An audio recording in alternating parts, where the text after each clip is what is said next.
lagi bersama saya Delita. Gimana weekend kalian? Saya harap weekend kalian menyenangkan ya. Minggu ini kita pertama akan menyanyikan lagu Mari Kawan-Kawan Nyanyi Bergembira.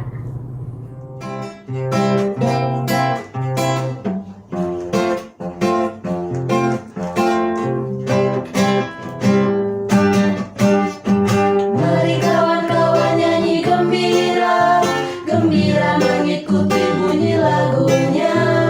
Mari kawan-kawan nyanyi gembira, supaya isi dunia mendengarkannya. Nyanyikan kasih Yesus, gaungkan sukanya. Melalukan nama Yesus.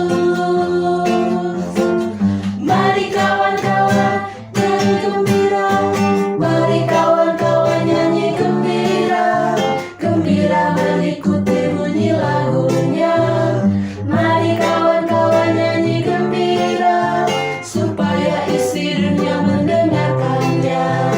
Suka bagaikan surya,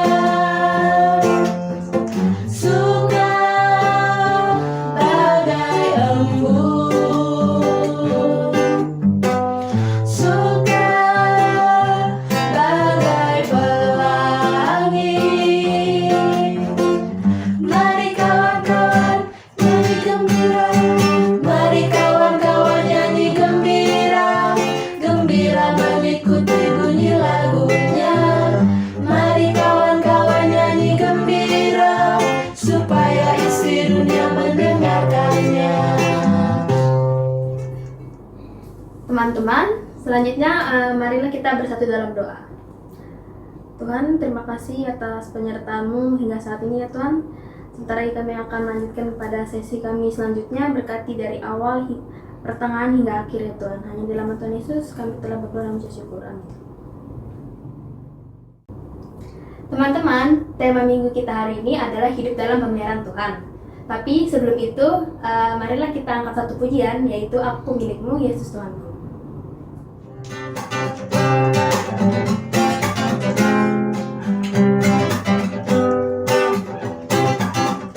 Aku milikmu, Yesus Tuhanku, ku dengar suaramu. Ku merindukan datang mendekat dan diraih olehmu. Raih daku dan dekatkanlah pada kaki salibmu. Raih daku, raih dan dekatkanlah ke sisimu Tuhanku. Sungguh indahnya walau sejenak besertamu Allahku. Dalam doaku sungguh akrabnya bersekutu denganmu. Raih daku dan dekatkanlah pada kaki salibmu. Raih daku, raih dan dekatkanlah ke sisimu Tuhanku. Raih daku dan dekatkanlah pada kaki salibmu. Raih daku, raih dan dekatkanlah ke sisimu Tuhanku. Halo, shalom adik-adik. Selamat hari Minggu. Kita berjumpa lagi ya dengan Kak Teddy. Apa kabar? Semoga kalian sehat-sehat saja. Baik adik-adik, pagi ini kita akan memberikan suatu khotbah atau kita boleh belajar firman Tuhan dalam khotbah pada minggu hari ini kita mendapatkan judul dan kita belajar mengenai hidup dalam pemeliharaan Tuhan. Nah, adik-adik, sebelum kita masuk di dalam pembacaan firman Tuhan, mari kita satu di dalam doa. Tuhan Yesus, Allah Bapa yang bertahta di dalam kerajaan surga, puji syukur kami panjatkan kehadirat-Mu. Kami mengucap syukur Tuhan atas berkat yang Kau limpahkan.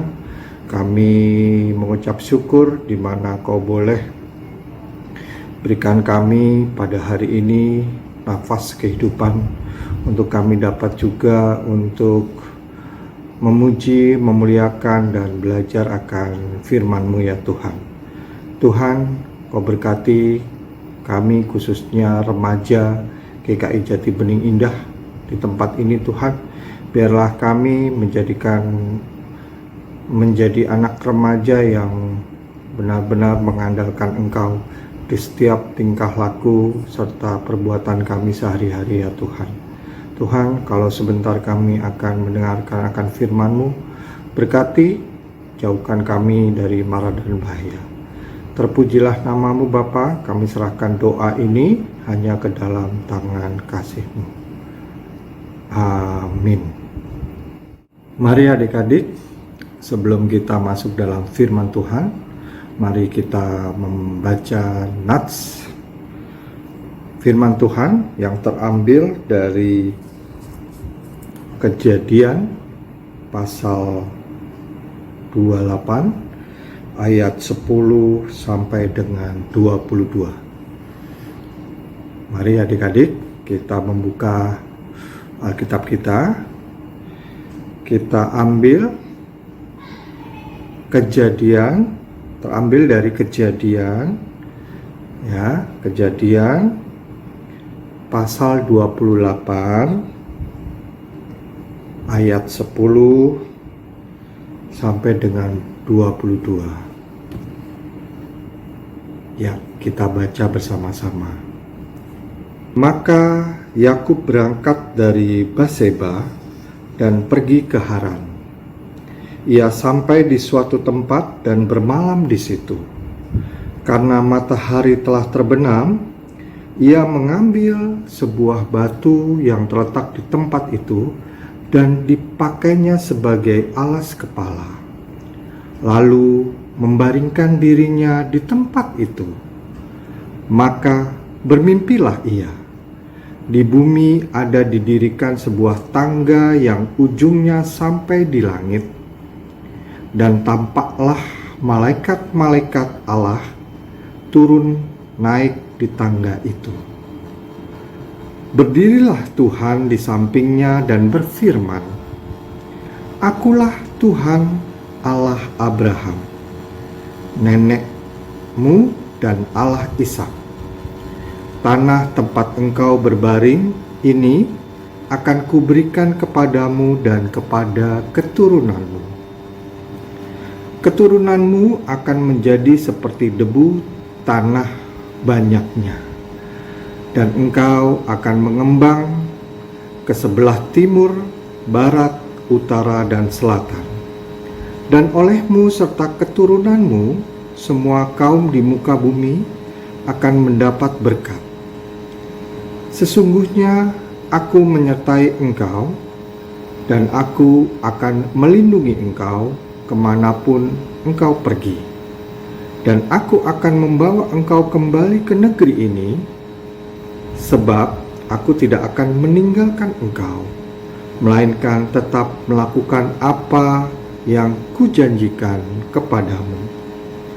Ketika Yakub bangun dari tidurnya, berkatalah ia, Sesungguhnya Tuhan ada di tempat ini, dan aku tidak mengetahuinya.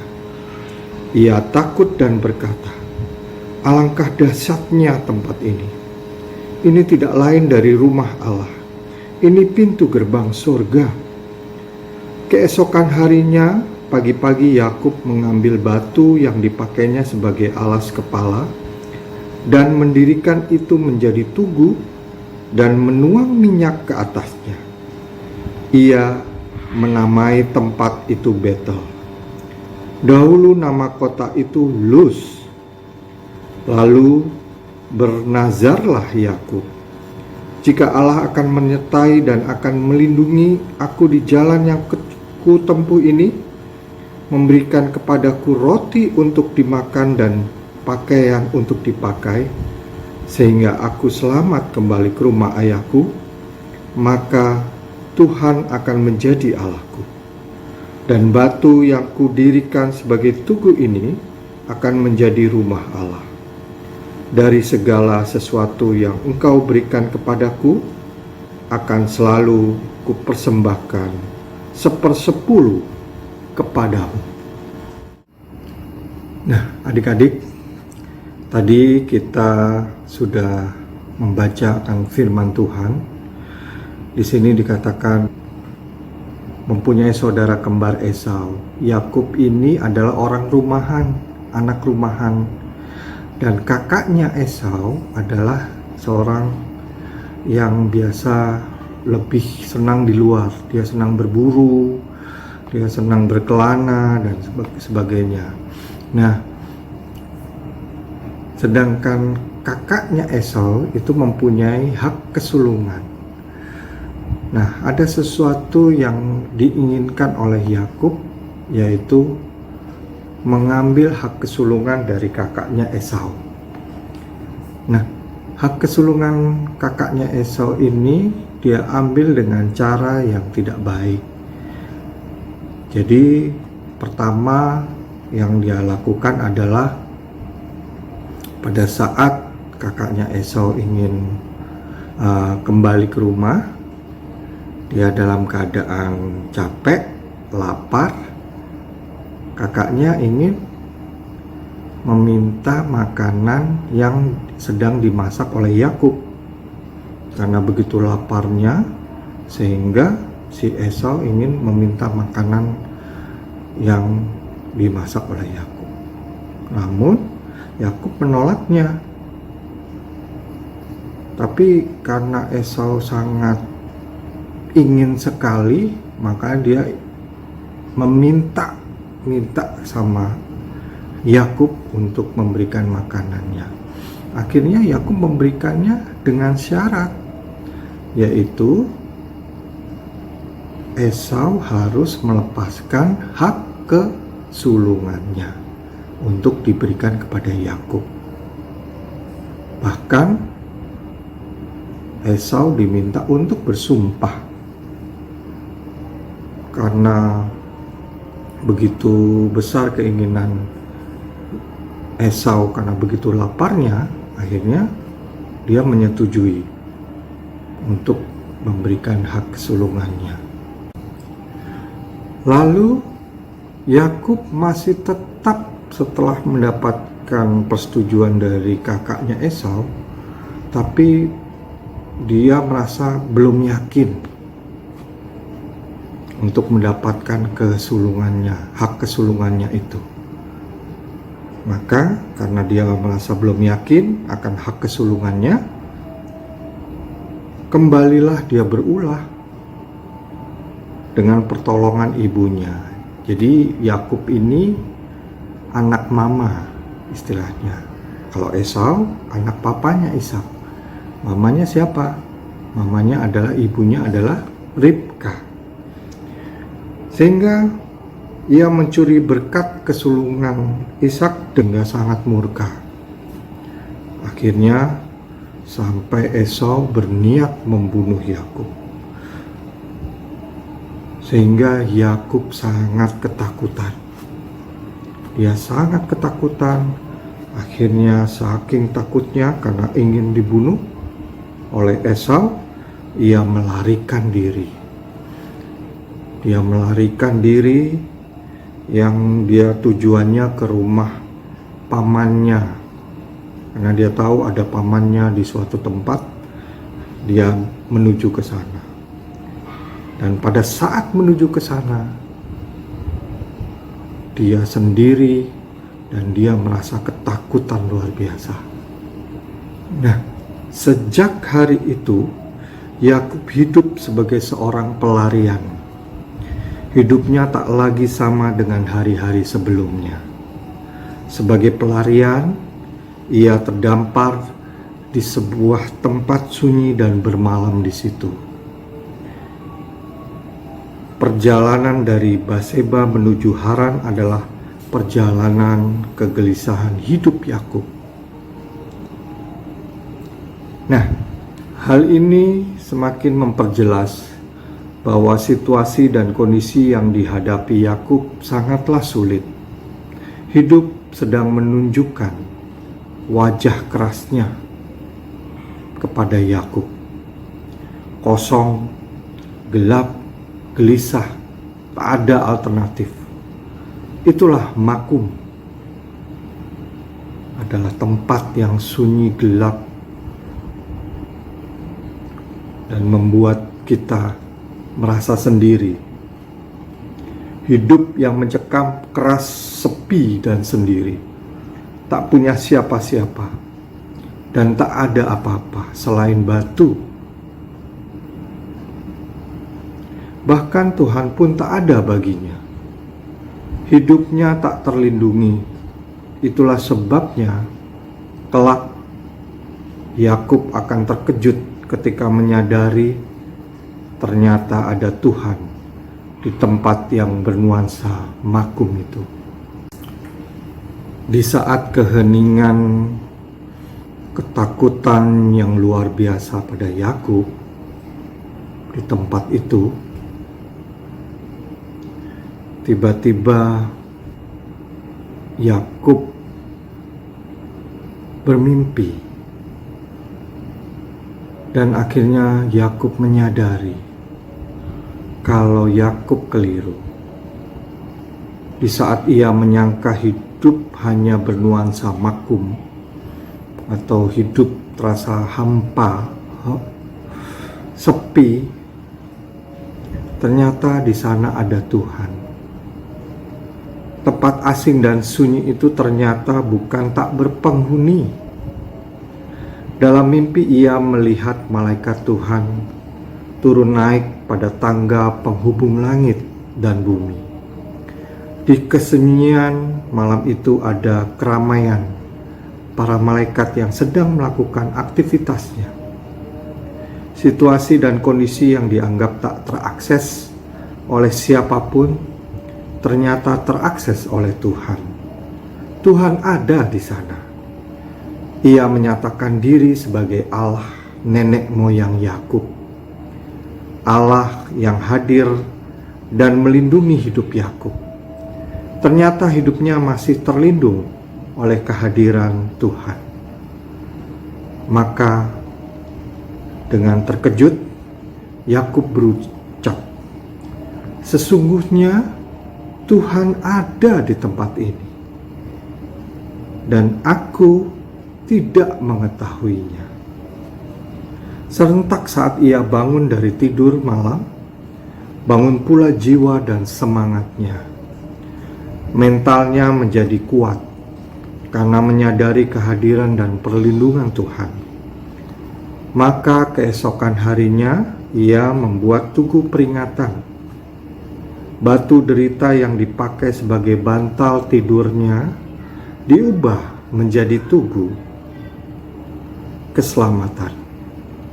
Spirit inilah yang kelak ada penulis lagu, yaitu Makin Dekat Tuhan. Nanti kita akan dengarkan lagunya. Diformulasikan dalam lirik, "Batu deritaku kan ku bentuk menjadi betelku kokoh teguh." Tugu ini adalah monumen ucapan syukur. Yakub menjadi celik dan bersyukur bahwa ternyata di tengah situasi yang super sulit, bernuansa Makum atau makam, Tuhan tak pernah meninggalkan dirinya. Dalam ekspresi syukurnya, ia menamai tempat itu sebagai Betel, yaitu rumah Allah, pintu gerbang sorga.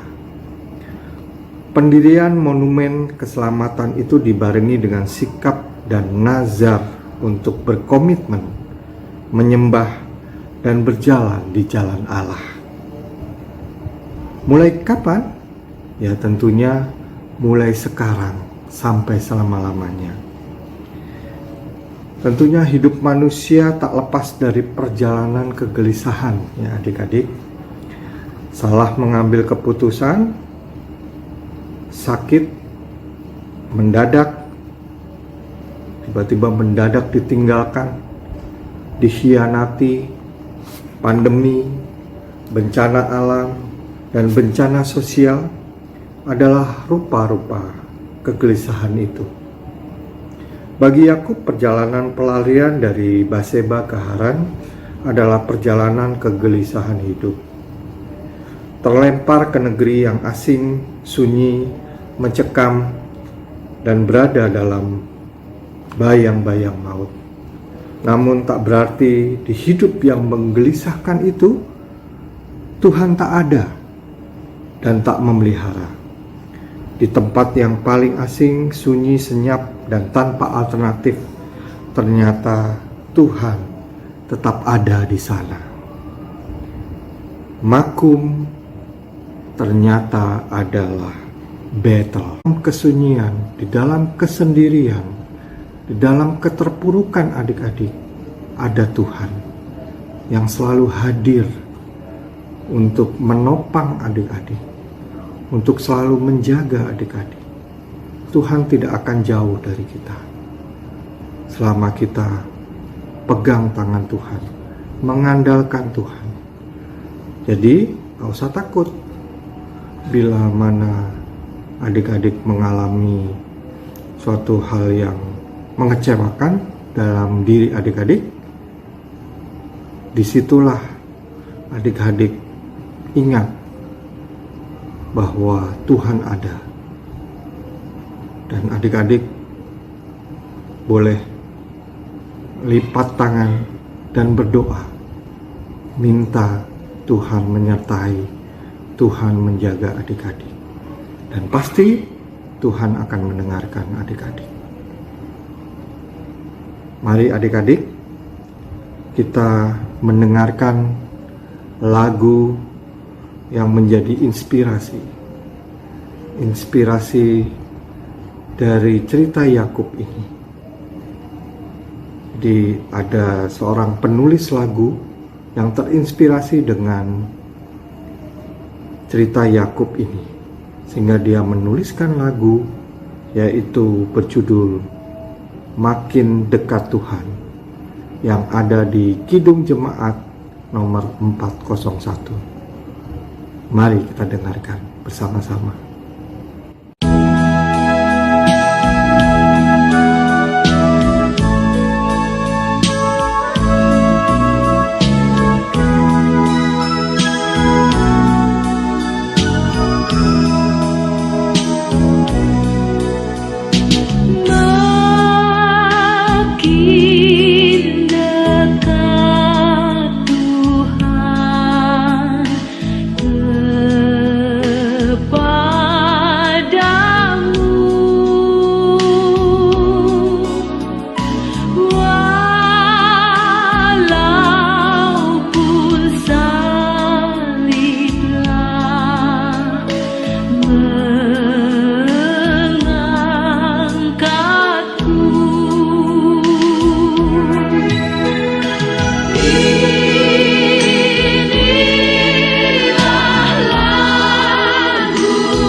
Terima kasih adik-adik.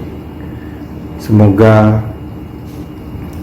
apa yang Kak Teddy sampaikan menjadi hikmat, menjadi berkat buat adik-adik untuk dapat menjalani proses kehidupan ini bersama dengan Tuhan dan selalu bersukacita bersama dengan Tuhan.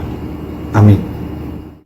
Adik-adik yang terkasih dalam Tuhan Yesus, mari kita naikkan doa penutup dan doa syafaat pada minggu hari ini. Mari kita satu dalam doa. Ya Tuhan Allah Bapa yang bertahta di dalam kerajaan surga mulia, terpujilah nama-Mu Bapa. Kami mengucap syukur Tuhan atas segala berkat yang Kau limpahkan. Kami mengucap syukur juga karena kesempatan yang Kau boleh berikan kepada kami, khususnya remaja GKI Jati Bening Indah di tempat ini, untuk dapat belajar dan merenungkan akan firman-Mu pada minggu hari ini Tuhan.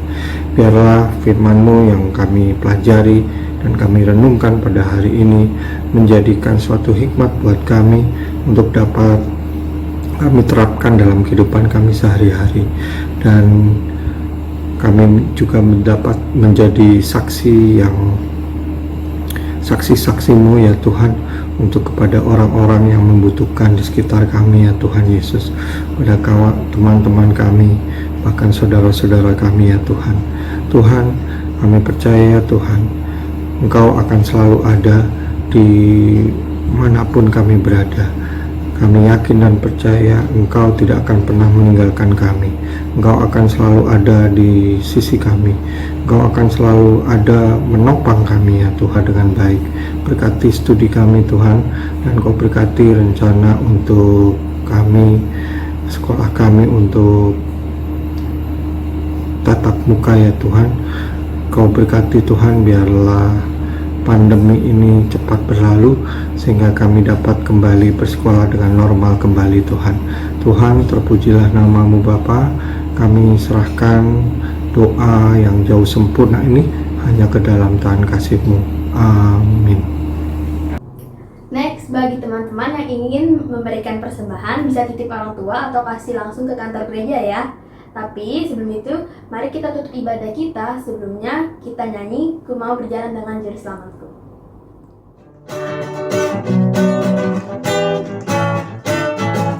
Ku mau berjalan dengan juru selamatku, di lembah berbuah dan berair sejuk.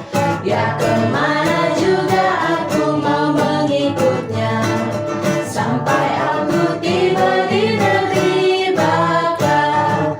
Ikut Tuhan Yesus, ku tetap mendengar dan mengikutnya. Ikut Tuhan Yesus, ya kemana juga ku mengikutnya. Ku mau berjalan dengan juru selamatku, di lembah gelap badai yang menderu. Aku takkan takut di bahaya apapun, bila aku dibimbing tangan Tuhanku. Ikut Tuhan Yesus, ku tetap mendengar dan mengikutnya. Ikut Tuhan Yesus, ya kemana juga ku mengikutnya.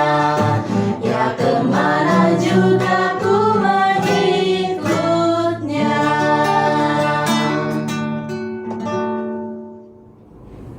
Teman-teman, ibadah kita udah selesai nih teman-teman. Jangan lupa tetap semangat, jaga kesehatan. Kita jumpa lagi minggu depan. God bless all. Dah.